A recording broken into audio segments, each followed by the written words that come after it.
Anka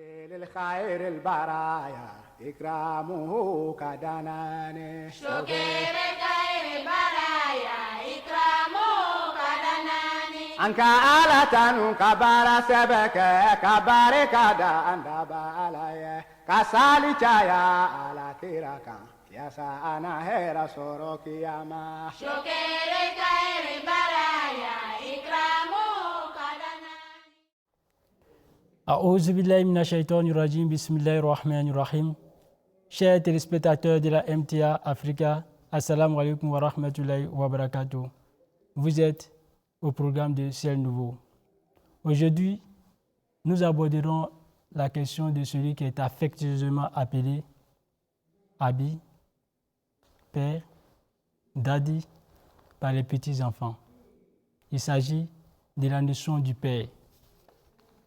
Le Père dans ses obligations, le Père dans ses devoirs.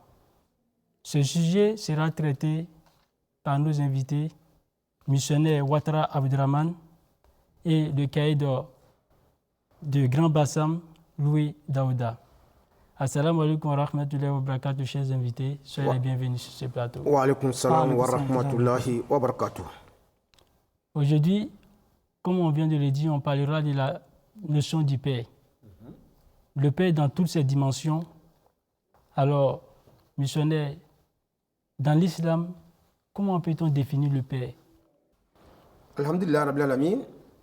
Le Père en islam, d'abord, il y a le walid, qui veut dire le Père géniteur. En plus, le Père géniteur, l'enfant est entouré aussi par d'autres pères qu'on peut appeler Abi.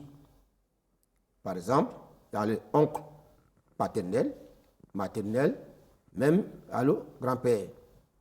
L'autre même qu'on appelle le tuteur. Donc, dans l'histoire de l'islam, on trouve toutes ces personnes-là qui entourent l'enfant. D'accord. L'enfant, c'est vrai, le père géniteur qu'on appelle Walid, lui, il a sémé un grain. Voilà. Maintenant, quand l'enfant va naître, il est entouré par d'autres personnes qui vont lui donner l'affection, l'enseignement, la formation, tout ça là rentre dans le cadre. Si on fait un pas en arrière, on trouve dans l'histoire du fondateur de l'islam, Mohammed al-Mustafa, Ahmad al-Mustafa sallallahu alayhi wa sallam. Il est né de Sayyidina Abdullah. Abdullah a fait son travail, mais malheureusement, il n'a pas vu l'enfant naître. Si le père s'arrêtait seulement au père géniteur, aujourd'hui, peut-être, on ne parlait pas de l'islam. Mais puisque l'enfant est né, l'enfant a été confié au grand-père, qui a fait son rôle du père à l'absence de son fils. Malheureusement, quand le grand-père aussi voulait quitter ce bas monde, il a confié encore l'enfant à son oncle. Lui, il a joué son rôle du père. Voilà. C'est dans la main de ces derniers que Hadrat Muhammad al-Mustafa, Ahmad al-Mustafa sallallahu alayhi wa sallam fut grandi. Donc, le père géniteur est là, mais il est entouré encore de d'autres pères. C'est l'ensemble. D'accord. Tout ce qui donne un encadrement fiable à l'enfant, même au niveau de l'éducation, islamiquement, on peut les appeler le père. D'accord. Alors, Daoudi, lui Daouda, comme on vient d'attendre le missionnaire, en islam, la notion du père est large. En plus du père géniteur, d'autres personnes peuvent mériter le statut du père pour un enfant. Qu'en est-il du côté de l'Afrique, la conception africaine? Bismillahirrahmanirrahim. Monsieur Diaby, il faut savoir que cette notion du mot père, chez nous ici en Afrique, est carrément différente de ce que nous voyons aujourd'hui dans le monde entier. Aujourd'hui, chez nous en Afrique ici, le père n'est pas seulement le géniteur. C'est vrai, le géniteur il est le père, mais en même temps, tous ceux qui sont sous sa charge, ce dernier revient comme leur père. D'accord. Et c'est ce qu'il faut beaucoup marquer chez nous ici en Afrique. Voilà pourquoi, à l'absence d'un frère ou d'un parent, uniquement directement le frère de ce dernier-là, devient le père de toute la famille. Donc, il est considéré en même temps comme le père de tous les enfants. D'accord. Voilà un peu... Donc, la culture africaine, en fait, partage cette notion dont on véhicule l'islam. C'est-à-dire, une autre personne peut être érigée au statut de père en fonction de la charge qu'il occupe au sein d'une famille. Oui. Okay. Effectivement, si on veut bien voir, c'est comme si l'islam est venu soutenir ce que déjà nous, on avait déjà ici en Afrique. Comme culture. Voilà. D'accord, je vous ai compris. Missionnaire Ouattara, est-ce que dans ce cas, suffit-il de donner naissance pour être qualifié de père responsable? Loin de là, mon frère Djabi, D'accord. loin de là. Voilà. Lorsque vous semez un grain sans arroser, quand il ne plaît pas, ça va sécher. Ouais. Voilà. Donc c'est vrai, vous avez fait votre travail, vous avez semé un grain. Il faut que ce grain doit être arrosé, que ce soit l'eau physique ou bien l'eau spirituelle. D'accord. Donc c'est la même manière. Tu mets l'enfant au monde. Il y a des choses, dès que la femme tombe enceinte, il y a des propositions à prendre. D'accord. Pour que tu sois un père responsable. D'abord, tu dois nourrir physiquement, moralement, spirituellement la maman d'abord. D'accord. Avant que l'accouchement soit facile. Je dis bien physiquement, moralement et spirituellement. Pendant que la maman est encore enceinte, ça accompagne des prières, des bénédictions. Voilà, ce sont les pluies, ce sont de l'eau qui est en train d'arroser l'enfant. Il ne faut pas fuir ta responsabilité. D'accord. Quand on dit un père, on dit tu es Kawam, le gardien. Donc, il ne faut pas fuir cette responsabilité. Dès au départ, tu suis l'enfant, la maman. Alhamdulillah, la maman va coucher dans les bonnes conditions. D'accord. Vous voyez, la notion du père responsable en islam va plus loin, c'est-à-dire bien avant l'accouchement, c'est-à-dire bien avant la naissance de l'enfant. Bien sûr. Qu'en est-il du côté de l'Afrique? C'est-à-dire dans la culture africaine, est-ce que ça va aussi loin ou bien on a des limites? Bon, il faut savoir qu'on n'a pas de limites. Voilà pourquoi je viens de vous dire que le Coran vient de soutenir ce que nous, on avait déjà ici en Afrique. D'accord. Oui, parce que quand on regarde un peu dans le téléviseur, avant nos parents ne donnaient pas en mariage l'enfant directement, sans tenir compte de certains aspects. D'accord. Oui, il fallait d'abord fouiller beaucoup de choses, voir si vraiment ce couple pourra être exemplaire avant de fonder un foyer. D'accord. Donc, ce que l'imam vient de dire, le missionnaire Abdraman, c'est vous venir soutenir qu'avant un mariage, il y a beaucoup de préalables. Et ces préalables-là, il vient de nous dire spirituellement, mais nous aussi, chez nous en Afrique aussi, c'est la même chose. On voit certains aspects aussi pour voir si vraiment le nouveau couple qui arrive pourra être ce qu'on souhaite. Dans le cas contraire, bon, on empêche ce mariage-là. Ok, mais cette notion de père, est-ce qu'en islam, on ne peut pas dire, en Afrique, dans la culture africaine, est-ce qu'on ne peut pas dire c'est tous ceux qui ont l'âge de ton père que tu peux appeler père? Oui. Parce que cette manière de voir là aussi, elle est démise dans notre culture. Oui, c'est vrai. Vous venez de soutenir un fait qui est très important. C'est vrai, tous ceux qui ont l'âge de votre père, on peut l'appeler père, c'est vrai. Mais en même temps, même les grands frères sont aussi appelés père, souvent, par respect. Est-ce que cela justifierait la notion du père responsable? Bon, cela ne peut pas forcément justifier la notion du père responsable. Parce que, aujourd'hui, quand on veut bien regarder, vous verrez que l'Afrique a perdu ses valeurs parce que les parents, pour ne pas dire le père, les pères d'une manière générale, ont démissionné vraiment de leur éducation, de leur responsabilité. Voilà pourquoi aujourd'hui, nous constatons beaucoup de choses. Ce que nous voyons aujourd'hui, bon, auparavant, n'était pas peut-être que dans la société de nos parents. C'est parce que nos parents ont démissionné, ont refusé les pratiques, nos pratiques anciennes. Voilà pourquoi nous sommes aujourd'hui face à cette situation. D'accord. Donc, missionnaire, quelles sont les responsabilités d'un père responsable en islam? Parce que tout à l'heure, vous venez de dire que ça va très loin depuis l'accouchement, depuis la grossesse, ce qui veut dire qu'il y a des responsabilités. Bien sûr. Quelles en sont ces responsabilités? On se réfère toujours au Saint-Coran. D'accord. Dans la sourate 17, verset 32, dans lequel Allah subhanahu wa ta'ala dit ولا تقتلوا أولادكم خشية إملاق نحن نرزقهم وإياكم إن قتلهم كان خطيئا كبيرا.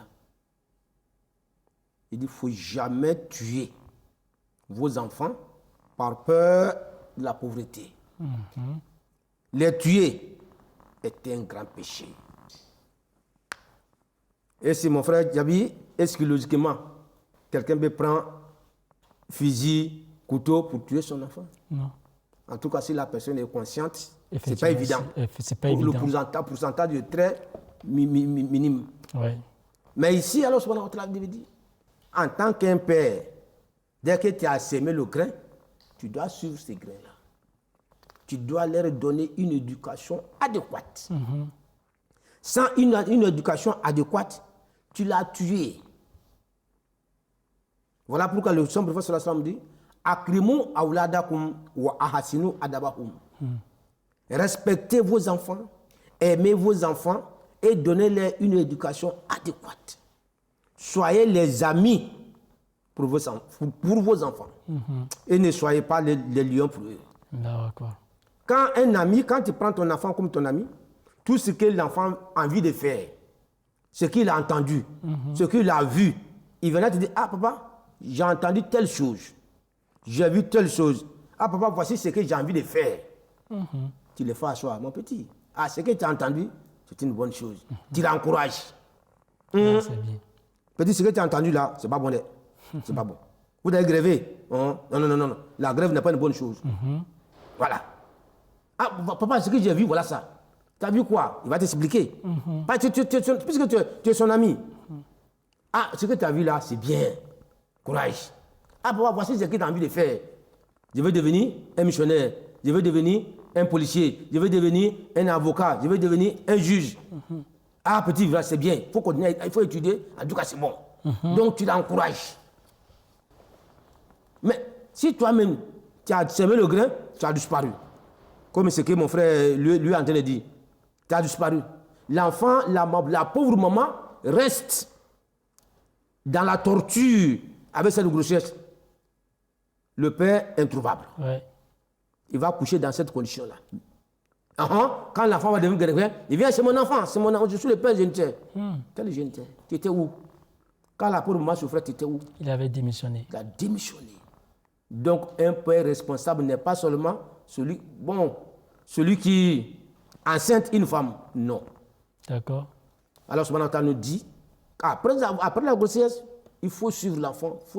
Son éducation physique, morale et spirituelle doit être suivie. Si tu ne l'as pas fait ainsi, tu l'as tué. Pourquoi tu l'as tué? L'enfant ne connaîtra pas, toi-même qui es le père, sa responsabilité envers toi, l'enfant ne connaîtra pas. Effectivement. Son devoir envers toi, il ne connaîtra pas. L'enfant, son devoir envers Dieu, ou bien sa responsabilité envers Dieu, ne le connaîtra pas. Effectivement. Son devoir dans la société, son droit dans la société, il ne connaîtra pas.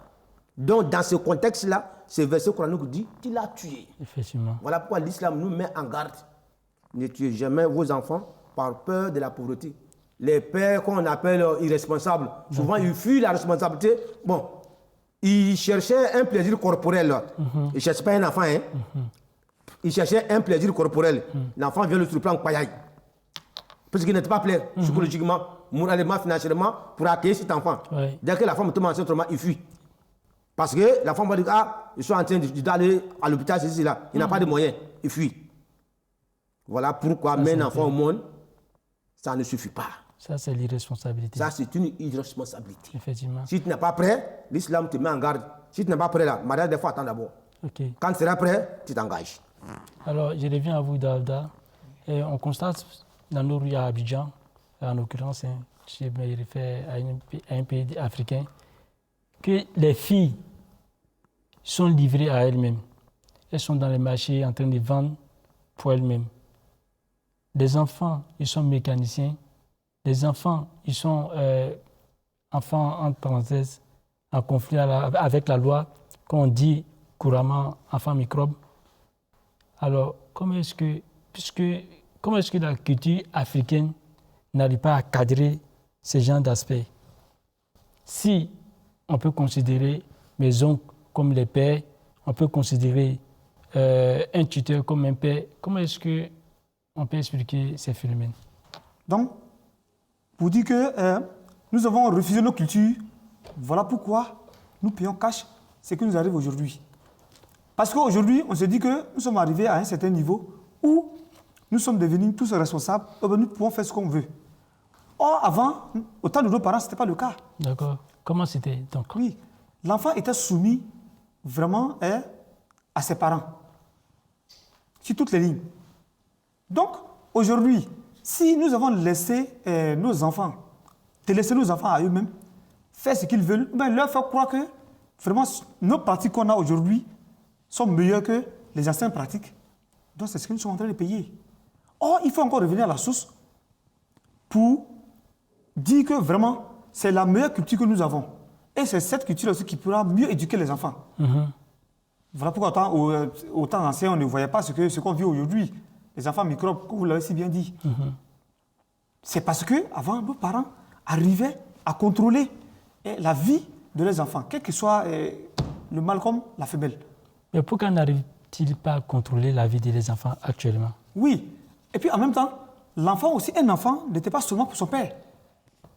À l'époque, un enfant était l'enfant de tout le monde, de tout le village. Alors, missionnaire Abderrahmane, je reviens à vous. Quels sont les critères d'un père responsable en islam?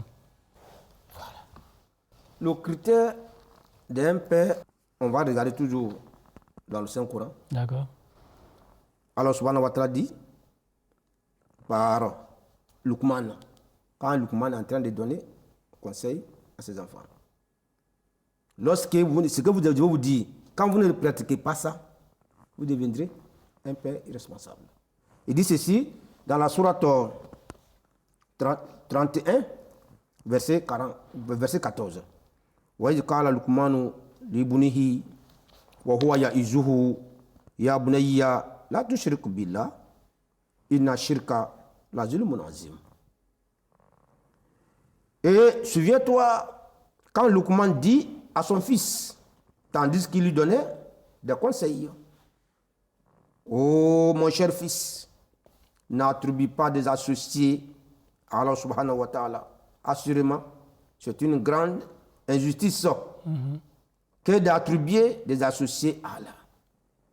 Donc, ici d'abord, en tant qu'un père, voici ce que tu dois dire à ton enfant. C'est pas moi, mon petit, c'est pas moi que tu dois adorer. Il y a un créateur. Dieu qui m'a permis de te montrer le monde. Mais c'est ce Dieu qu'il faut montrer à ton créateur, à ton fils. Il ne faut pas adorer autre chose que ce Dieu-là.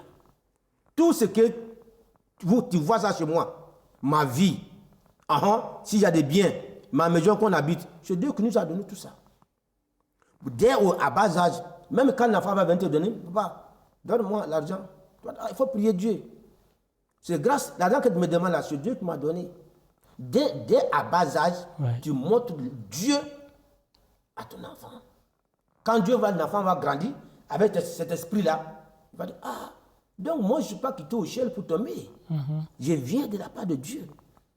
Donc c'est ce Dieu-là que je dois adorer. Avant tout. Mais si toi-même le Père, toi-même tu ne connais pas ce Dieu-là.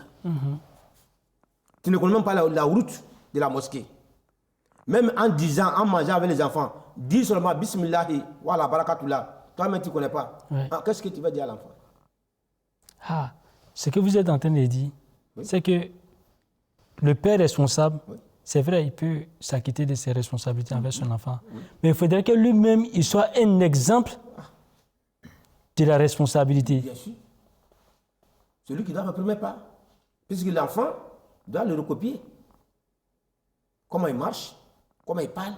Est-ce qu'il respecte ses promesses? Est-ce qu'il respecte ses engagements? Moi, je me dis, il faut travailler à l'école. Quand tu vas bien travailler, à la fin, je vais te payer, je vais t'acheter un vélo. L'enfant a travaillé.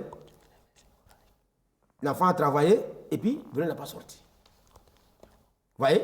Donc voici comment Allah nous dit à travers le Coran. Donc il faut enseigner d'abord à bas âge. Voilà. Toujours, il dit, mettez devant bon exemple. L'enfant va te suivre. L'enfant va te suivre. Mais si toi-même, tu ne fais pas ce que tu dis, alors subhanahu wa ta'ala dit dans le Saint-Coran, Limata kuruna malata falu. Malata falu. Kabura maktan indallahi antaqulu malata falu. Il n'y a pas plus pire des choses que vous dites aux autres, puisque nous parlons des enfants. Oui. Mon petit, il faut faire ceci, il faut faire cela. Toi, maintenant, tu ne fais même pas le contraire. D'accord. Donc, c'est le plus pire des choses que Dieu n'aime pas. Kabura maktan, c'est le plus pire des choses. Vous dites aux enfants, faites ceci, ne faites pas cela, et vous ne le faites pas. L'enfant va te dire quoi? Pas même vraiment rester pas dans la cage. Oui. Toi, tu dis à l'enfant, la cigarette n'est pas bonne, hein? La cigarette, oui, c'est pas bon. Au retour le soir, c'est toi qui as des boyards dans ta bouche. Et entre guillemets, ça me ramène quand il était à Denandé, il y a une fille, une certaine Bamba. Il dit, mais, Ouattara, moi, mon papa me dit, il n'a pas porté jean, pantalon jean. Mais pourtant, papa me porte jean à la maison. Et il m'empêche de porter jean. C'est pas l'injustice, ça. Vous voyez comment les enfants ne recopient. Voilà, quand tu dis l'enfant pas faire ceci, il ne faut pas le faire. D'accord. À faut aussi quand tu dis à l'enfant de dire la vérité, toi-même d'abord, il faut dire la vérité, il faut respecter tes promesses. Voici le rôle d'un père responsable. Si vous n'arrivez pas à faire ce que vous dites, ce que vous dites, donc vous êtes dans le cadre d'un père irresponsable. D'accord. Alors je reviens à la même question avec Louis Daouda. Vous avez dit qu'actuellement la société africaine a subi une mutation. Mais quel était donc le critère d'un père responsable dans la société africaine? Ok. Il faut dire que, au temps de nos parents, de nos grands-parents, c'est vrai, ils n'avaient pas la télévision, ils n'avaient pas l'Internet, ils n'avaient pas accès à beaucoup de choses. Mais quand même, ils arrivaient à éduquer l'enfant. C'était sur quelle base? Et là, ça a été aussi une chaîne depuis au temps des aïeux jusqu'au temps de nos parents. Mais ils n'ont pas échoué. Pourquoi, à notre époque, que nous avons commencé à constater les dérives. Ces dérives-là? Donc, il faut retourner à la source. D'accord. Oui. Pour vous retourner à la source, c'est quoi? Oui. Pour retourner à la source, c'est pour dire que le père doit savoir que c'est lui qui a mis l'enfant au monde. Et il doit aussi assumer la responsabilité face aux besoins de l'enfant. D'accord. Sans ça, tu vas pousser l'enfant à la dérive. Ça, même aujourd'hui, tout ce qui se passe, ou bien tout ce qui sort dans la modernité, le père, il faut arriver à mettre l'enfant aussi dans ces conditions pour ne pas qu'il en vit. Pour ne pas qu'il en vit. Parce qu'aujourd'hui, tout ce que nous avons, autant de nos parents, ça n'existait pas. Donc, on ne peut pas envier à tout ça. Tout le monde partait au champ. Tu vas au champ, le jour où tu ne vas pas au champ, tu ne manges pas. Et tu es corrigé de cette manière. Quand tu fuis de chez toi pour aller chez une autre personne, mais cette personne-ci va mieux te corriger par rapport à ton père. Donc, l'enfant était pour tout le monde. Donc, tout le monde ensemble, corriger l'enfant de tout le monde, sans plainte. D'accord. Puisque nous nous retrouvons devant les faits accomplis, qu'est-ce qu'on doit faire, ou bien qu'est-ce qu'un père doit faire pour être responsable vis-à-vis de ses enfants, vis-à-vis de sa famille? Donc, il faut retourner à la source. Puisqu'on ne pourra pas retourner à la source, comme je viens de dire, je vais prendre un exemple. On ne pourra pas effacer les réseaux sociaux. On a déjà la télévision, on a déjà toutes les mutations que l'Afrique connaît. Qu'est-ce qu'on doit faire donc pour qu'un père soit responsable, ou bien pour qu'un père soit responsable vis-à-vis de sa famille? Ok, c'est vrai qu'aujourd'hui, le monde va tellement vite qu'on ne peut pas dire de laisser l'Internet ou bien la télévision. Non. Vous voulez dire en cela, c'est des sources de dépravation? Non. Oui, la télévision aussi peut être source de dépravation si c'est mal utilisé. Tout Même à l'Internet, fait. tout ce que nous avons aujourd'hui. Je suis d'accord avec vous. Voilà. Donc, c'est pour dire qu'aujourd'hui, nous ne pouvons pas nous passer de là. C'est pour être encore plus responsable que j'avais demandé que si le père vraiment veut une bonne éducation pour son enfant, doit s'arranger à payer tout ce qui sort aujourd'hui. En tout cas, tu t'arranges, tu fais le minimum pour ton enfant. Quand tu n'arrives pas à nourrir l'enfant, tu n'arrives pas à habiller l'enfant, ou bien tu n'arrives pas à fournir quand même des cadeaux à l'enfant va envier ce que ses amis ont. Et c'est ce qui va maintenant engendrer ce qu'on ne souhaite pas. D'accord. Monsieur, qu'est-ce que vous pouvez dire? Qu'est-ce qu'un père, actuellement dans nos sociétés, qu'est-ce qu'un père responsable, à qui on doit dire, celui-là c'est un père responsable dans nos sociétés actuelles? Ce qu'on peut dire un père responsable, tout ce qu'il voit chez lui, dans son entourage, il voit, il ne dit rien. C'est bon ou c'est pas bon, c'est pas son problème. Le Saint prophète sallallahu alayhi wa sallam nous a mis en garde. Adayuth, les adoukoul djanna. Ces gens de pères irresponsables ne rentrent pas au bâti. Pour lui, tout est bon. Non. Tout est permis.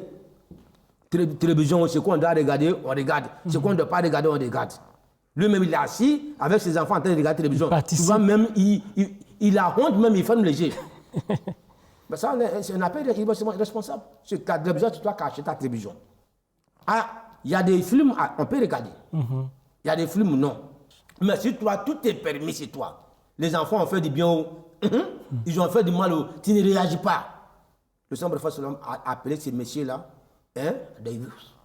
Tu acceptes tout. En tant qu'un gardien, alors tantôt, un bon père, tantôt, il faut tirer les oreilles. D'accord. Il faut passer le message. Même chez un enseignant. Tantôt, tu vas trouver le maître de CP1 ou bien CP2, ou le maître de CP1 ou bien la maîtresse. Souvent, mais il danse devant les enfants pour faire passer le message. Et il a un langage enfantin.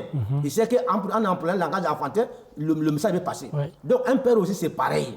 Tantôt, tu joues avec tes enfants. Tantôt aussi, voilà, oui, il faut jouer, on doit jouer. Mais il ne faut pas accepter tout. D'accord. Voilà, tout ce qui brille n'a pas de l'or. Ok.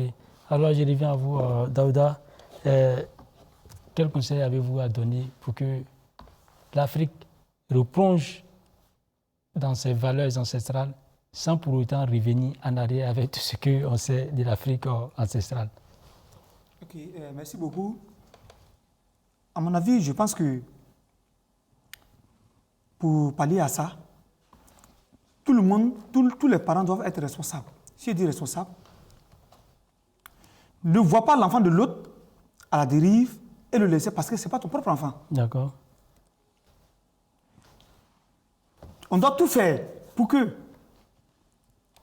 tout ce qui se passe devant nous, si ces choses-là ne respectent pas les normes, nous devons tout faire pour les empêcher.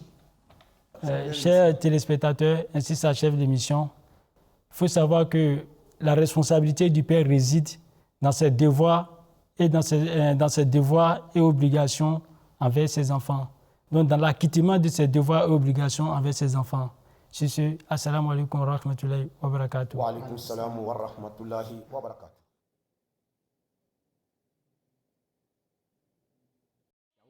للخير البرايا إكرامه كدناني شكر خير البرايا إكرامه كدناني أنك آلة كبار سبك كبار كدا أندبا علي كسالي جايا على تيركا يا سانا هيرا سوروكي ياما شكر خير البرايا